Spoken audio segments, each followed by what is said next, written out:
welcome to The Update. I'm Michelle Stevenson.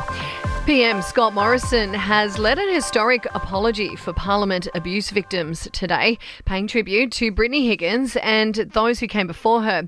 He says Parliament should never be a place of cruelty, but should actually uphold the highest standards. I'm sorry to Ms Higgins for the terrible things that took place here, and the place that should have been a place of safety and contribution turned out to be a nightmare. While Labor leader Anthony Albanese says Miss Higgins has lightened the burden for many others by simply sharing her experience. We cannot undo what is already done, but if we have the will, we can break out of this cycle for good, together.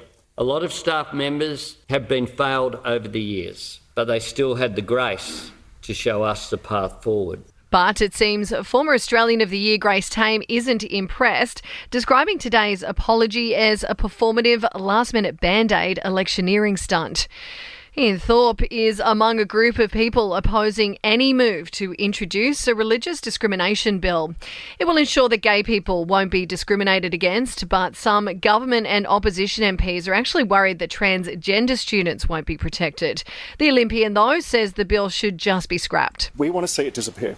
It has no friends in Parliament. It hasn't the first time it came around, the second time it's come around, and now this is the third iteration of this bill. People waiting for elective surgery in WA can expect further delays as hospitals brace for staff shortages amid spreading COVID cases. Virus numbers are tipped to increase from this week.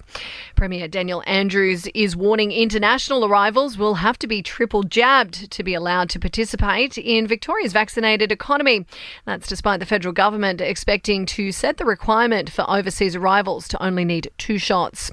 And the Weather Bureau has issued its annual climate statement for 2021. It's found that Australia's national mean temperature was 0.56 degrees warmer than the 1961 to 1990 average, while 2021 was also the coolest year since 2012. To sport now, and Australia has won the last match of the Women's Ashes series to leave England without a win this summer. The tourists were bowled out for 164 in the third and final one-day international. Now in entertainment news, and Pete Davidson has finally put a label on it. The comedian officially referring to Kim Kardashian as his girlfriend. That comes 3 months after they started dating. Jennifer Aniston has showed off her incredible bikini body while shooting her latest Netflix project. The 52-year-old's been enjoying her downtime in Waikiki in between filming scenes for the sequel to her 2019 mystery comedy alongside Adam Sandler. And if you can't make it to Splendour in the Grass, don't worry, because all the sideshows have been announced. Tickets for Liam Gallagher, Duke Dumont and Youngblood, among others, go on sale February 14. And that's the latest from the Nova Podcast News team. We'll see you tomorrow morning for another episode of The Update. I'm Michelle Stevenson.